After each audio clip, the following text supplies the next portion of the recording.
Welcome, everyone. I am Paula Chiocchi, CEO of Outward Media, and this is the B2B Influence Spotlight podcast. Today, our guest is Oksana Matviichuk. I promised I would not destroy her name. She is the founder of Strategic Forecaster. Welcome, Oksana. Thank you so much, Paula. I'm very glad to join you in this podcast. Thank you.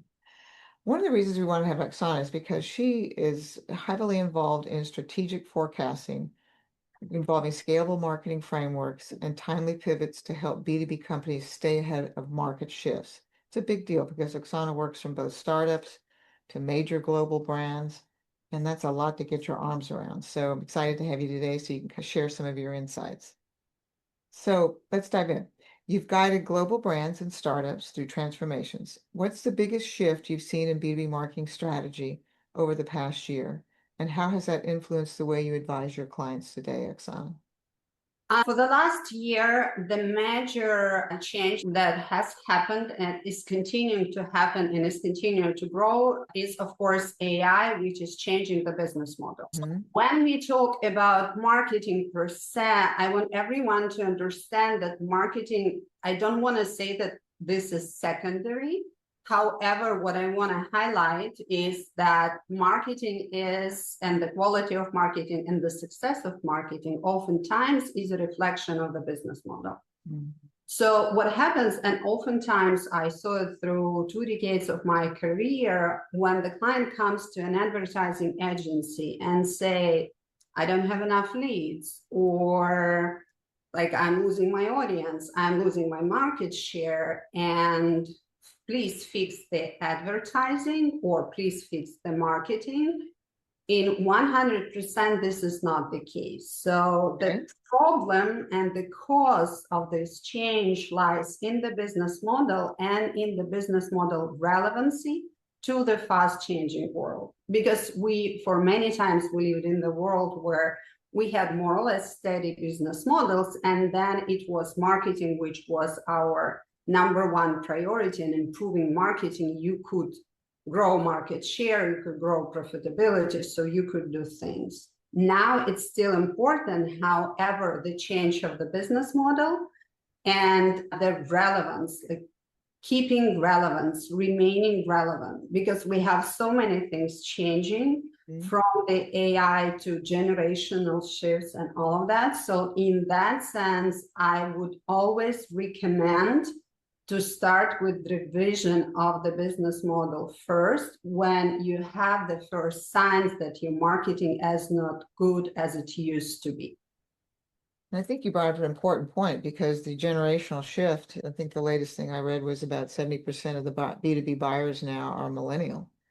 And they think very differently from, say, a baby boomer or a Generation X. So do you advise on that level as well as how to communicate to the generations? Absolutely. I think one of the latest, my corporate involvement was built on revealing the trend that millennials are buying very differently. And this is where the digital sales room makes sense. They make sense for millennials that don't make sense for baby boomers. Yes. So what we saw that in B2B marketing, and this is how all B2B marketing was working, I'm getting as much leads as I can possibly get. Then I qualify leads into the one that I really need. And then I have a really strong sales team who takes the lead and leads it to the closure. So this is how the industry worked. Right. However, a couple of things happen. So first, when B2B, they always have been human because you're selling to human. But you were dealing with the B2B committee, 10 people, 5, you're very lucky. And there was a lot of different drivers, psychological and professional, to actually close the sale.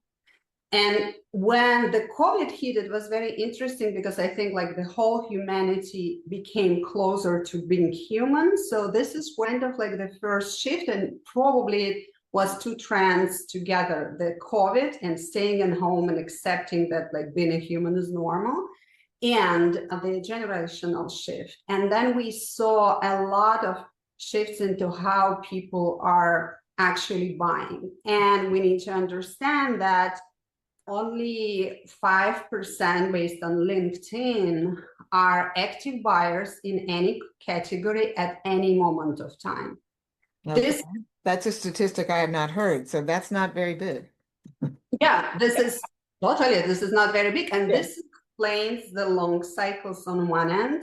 And this definitely explains that when you are approaching to such complex and long sales cycle, from just relying on your sales team who will be leading the client, it's not the best way, right? So you needed to build, and I think that in B2B, it's very important. We all marketers, we use this funnel analogy, like the top of the funnel, bottom of the funnel. However, in the B2B, since you're dealing with the buying committee, it's basically a cylinder. It was also a concept, but it was unnoticed.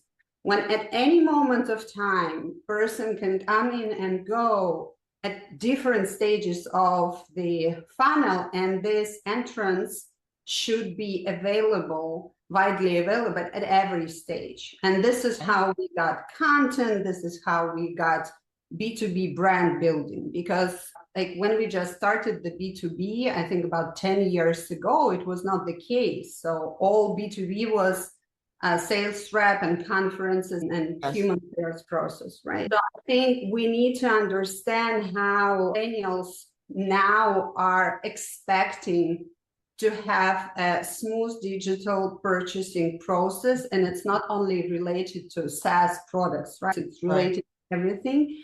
And then during this process, at some moments, a millennial wants to talk to a human. Yes. And this is where the human should be available. However, this barrier, or it's not barrier, it's a preference of millennials not to do as much as they can digitally and autonomously. I think this is a game changer for the whole industry.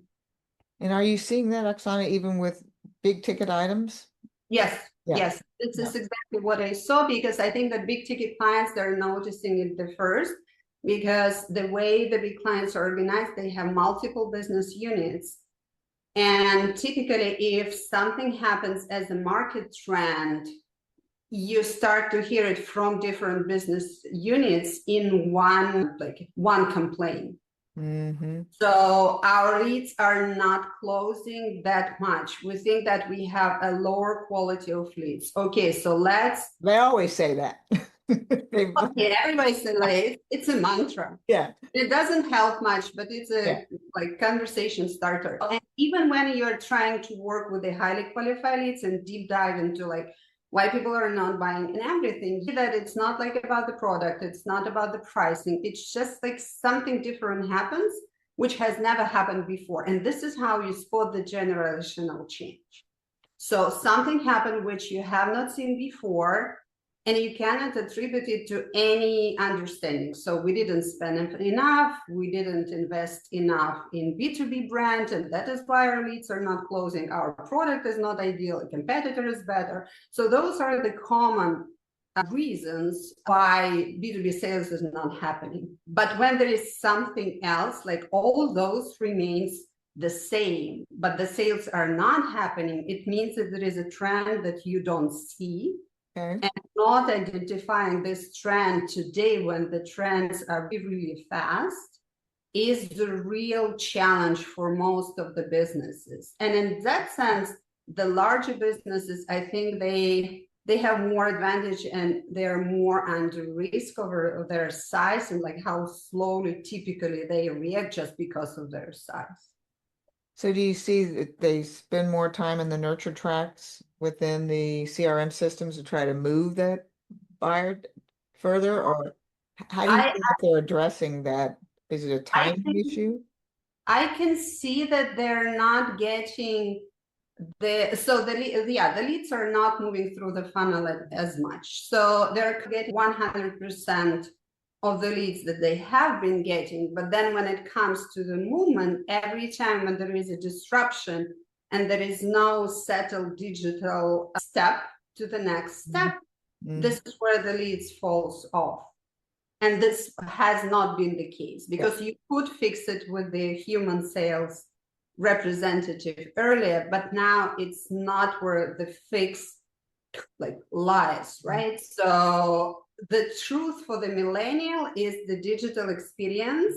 It's like what's real for which generation, right? So the truth for millennial is that like I went through digital experience, it worked, I got what I expected to get, and I can move forward. If there is no such experience in place, this is where millennials like, okay, so how I'm going to work with this company if I cannot rely on such simple things as getting the digital experience according to my expectations. So I think that this is very important right now to realize and to understand for B2B players, that you need to have this seamless experience from the beginning till the end to attract millennials and make them feel comfortable with. That's a big undertaking for especially the bigger the brand, right? Yes. Yeah, trying to solve that and respond to it.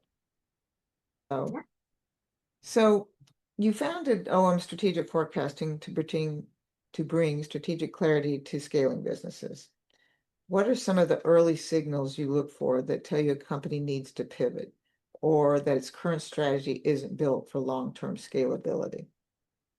When I look at the company, I look at the scalability unit. So whether the company, I start with the portfolio and with the team. So in the portfolio, there are two instances. The first instance is it can be a legacy portfolio. So we have been doing something successful and then we started to add new things. And now we have this portfolio. So when we are talking about highly effective business model, all portfolio needs to be interconnected to make sure that you walk your client through all the stages from early maturity to like really high maturity. And you grow with some clients. Some clients don't need that much of a scale, and this is totally okay. But what you need to have a portfolio which evolves with the clients. It gives the client the opportunity to start small and then to evolve. So this is the portfolio, and this is when you have this, you need to have one scalable unit. So you need to have one service or product, which you fully understand how to get the client, that the business unit works, the economy works, and then that you can deliver, and then you can scale. So you have one client now and you can serve 10 clients, or you can scale to 100 clients with scaling team or resource. So if the company has that, then probably the challenges lie in the like what the trend, where the market is moving, how the value is shifting through the evolvement of the market. If the company doesn't have this, and the company has more, I don't want to say random, but not that much connected type of the services, this is where the major potential for change and for growth lies. So this is like what I start to look into when I start to work with a company. And the second very important, of course, is the executive team, because you need to understand the people who are standing behind that.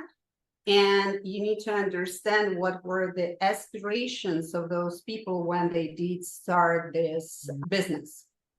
So those are like two major items that I begin with, and I would recommend, so of course I can look into the team and understanding the team motivation and aspiration, and I can look into the product separately, but for the beginning, I recommend to do it as a joint exercise.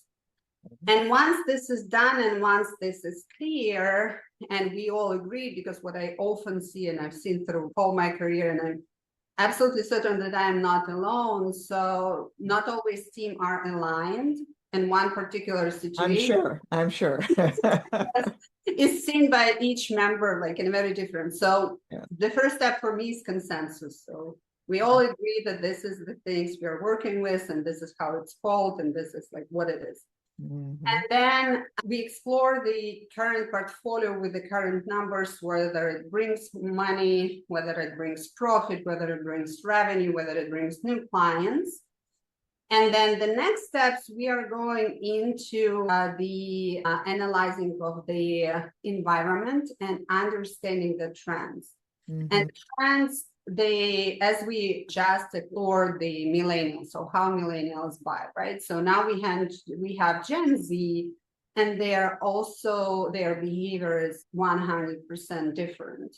So this is one set of the trends from the audience. Then we have trends from the market, from the competitors, from the technology.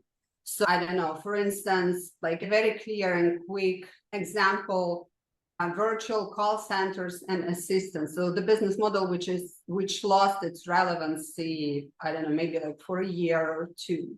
Okay. So we need to understand where does your business model stand on that front and to see what to expect. And based on what to expect from the industry competitors and how your audience change, you are in a position to crystallize the value and the relevancy of the business model for the future for your company. And this is a pivot. So this is a pivotal point in this journey where now you have a new vision, a new audience, and new ways to reach your audience, in new ways to communicate and deliver value to them. And only after that, you actually can go do marketing. So then you can package into the brand, then you can package into communication, into media strategy, creative strategy, into everything. And what became more and more accessible and more important is storytelling and presence and reputation. So this is where you can build reputation, but you can build reputation only based on a very clear understanding of the company value. So once you have that, then you have a story to tell. And of course, not on every stage of the business you can actually invest that much into your values. So they need to be revised. And this is something that like often is sacrificed for the sake of tactical wins, which is totally normal for the business to survive. However, at some point of time, those tactical wins are not doing the trick anymore. And this is where you need to actually step back and take a closer look into the strategy, business model relevancy, and then only then convert it into the marketing. Sounds like a big job. Yeah. And I know you deal with some very large brands. So are you usually within a specific operating company, maybe of a large brand, or are you at the top of the whole view of a brand? You know, when I work with the companies, so my methodology, it comes from like my corporate experience and the visibility and exposure that I had there. And now my idea was to bring this expertise to smaller scale companies. Okay. Because to be honest, not everyone can afford like McKinsey scale. Yes, for sure, for sure. And but yet they need it. But yeah, but they still need it, and they need it, I think, more, because when you're talking about a large enterprise and company, it has the right to make a mistake. It has like a back plan. It has a back resources to, not always, but I understand. When you talk about the small business, this is not the case. So like most of the mistakes, they might be critical. And that is why we have such, I think 5% of small businesses, they survive 2 years, and only 1% goes over 1 million in revenue, right? So this is exactly what's happening. So my idea was to create a framework, and given how much we can anticipate assistance from AI. So we are talking about solopreneurs companies, which is 95% relying on the AI. Yeah. So you need to understand this, because when you're a solopreneur or when you have a small company, you're wearing many hats. and to help you not to wear one of them systematically is already something which is like very valuable. Yes. My idea was democratization, and my idea was to make it for mid-size and smaller size Okay. businesses Okay. to get this enterprise quality. I don't want to say scale because scale is irrelevant. Enterprise quality strategic thinking. Quality at the small and the mid-sized level. So I would imagine you are able to find a lot of clients, or they find you.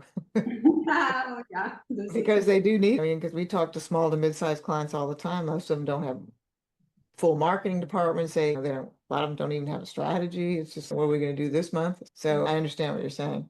So how do you help clients define the true value of their business from a marketing perspective? And how does that translate into targeting the right audience and channels?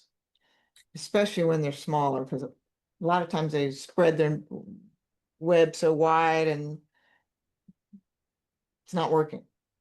Absolutely. So when we talk about finding the value, of course, I rely on the market needs and clients' pain. And when we talk about smaller clients, what I prefer to do is to identify in the first place the clients whose need in the service is like very active or very painful, to make sure that they have an immediate result. And this allows them to scale the marketing system. So I think that like what I prefer to recommend is like to look back to understand who was buying in under which circumstances, the ideal buyer persona, to get some low-hanging fruits and quick wins. And then like, once we have this settled, this allows us to basically go up to the funnel and to say there are mid-funnel folks who are just thinking about it, or they're just considering, or they're choosing the partner to go with. So then we kind of work from bottom up, to make sure that the business has this like revenue and profit to be able to scale. Because if you start vice versa, it just doesn't work because of it doesn't make sense for a small business. So this is what I do in the first, so fix the basics, and then to go from the lowest funnel client that we can reach, and then making a gradual steps up. So this is like one of the approaches which I see if we are talking about an established small business. If we are talking about startup with funding, of course, it will be like vice versa, right? So we will identify which clients, groups, peers we need to be visible, and then we will identify the best tactics to remain visible. So if you need to remain visible to investors for a startup, it's the case, right? So you need to have a strong PR campaign and storytelling campaign, and you need to participate in the conferences and all of that. So then we identify within the team a person who is comfortable with doing that. And then this person has their own agenda. These people have their own agenda on how to remain visible, active, podcasts, conferences, all of it. So depending on where in the cycle the company is, then like we tailor. So when I start working with a company, I start with the basics, because like basics and small things, micro things work and have cumulative effects. So this is the first thing. And then we grow up to what the company wants to achieve. So if, for instance, a business owner wants to have, I don't know, $500,000 of profit and not to spend time with the family. So the strategy will be very different from a founder who wants to raise round C and to become a unicorn and everything. Very different. Very different. And do you assist with both? Yes. Areas of interest? Okay. Okay. That's a widespread, right? But they both need it. Yes, they Yeah. both need it. And I think I'm very well equipped to do that because of my Fortune 500 companies experience, my top advertising work experience and global roles. So I do understand like the high level company visibility enterprise needs. And now being a small business for a couple of years and working with the small businesses, I do understand like the journey of a small business. So in that sense, I think that yes, it sounds like a very different things to do, but they all lie into in my experience, I've done all of that. Yeah. So one of my favorite questions is when you're looking forward, what is one strategic shift or mindset that you believe more B2B leaders need to adopt in order to stay competitive over the next couple of years? I think that the B2B leaders need to make a shift of how they are bringing the value. So I think that every B2B leader needs to redefine how they bring the value to the customer, because a lot of things now can be automated, a lot of things now can be done at the fracture of the cost. But what is that value proposition which will differ you from the competitors on one end, and on the other end it will be an effective combination of the preciseness of AI tools and the human understanding in combination. So I think that B2B marketers who will be looking at the current services like that will win. Because if we in a situation when a marketer is continuing to do what the marketer has been doing, but just faster with AI or more automated, I think that it will lead nowhere. And now the market starts to show that the companies are going fully into AI customer service or AI sales, and then they got hit by the market that it doesn't work, that the consumers are losing loyalty, so all of that. So there's a happy medium, finding happy walking the line, the fine line. Yeah. Yeah, that's one of the things that we've seen is just the being in the data business and marketing, supplying for marketing for advertising, programmatic, social, that type of thing. We're seeing is the automation that you mentioned, where it used to be you had to hire an ad agency and spend millions of dollars. So some of the small businesses now, they can literally go into platforms, build an audience on the fly in an automated platform. It'll even make their creatives for them in a reasonable cost, and they can execute. But you mentioned LinkedIn, Meta, or programmatic. So that needing an agency where you spend $10 million or millions of dollars a month has kind of come down. So it's fastly changing, as you mentioned. Yeah, we already been through the shift. So I remember in the early stages in my career, so the true advertiser was an advertiser who could afford TV advertising. And for many years it was like this, and it made, I think, everyone except advertisers happy. And then what happened, Google stepped in as a very asymmetric technology. And now what's happening, like everyone, so there was a very huge burst of the small businesses. And if you look at the Meta and everyone, I think that Meta has a perfect understanding that they own the audience. So big brands will come to them anyhow. There is no other way because they own the audience. So that is why I think that what Meta does, and Mark recently told about the thing that they're making suit for the small businesses where they can do everything within the Meta ecosystem, which totally makes sense. And I think that the next step in this for the small businesses would be the idea that some of the researching companies are offering this right now. So you have an opportunity to create your persona and test creative concept products with your persona, and then you can place the media to reach those people, right? Yep. And it becomes the engine which works by itself.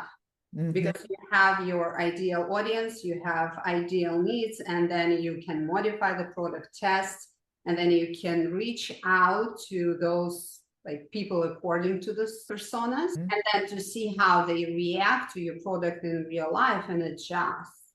And And then I, you fail. yes, And what used to take Oksana months now can take weeks and change it on the fly, which is phenomenal.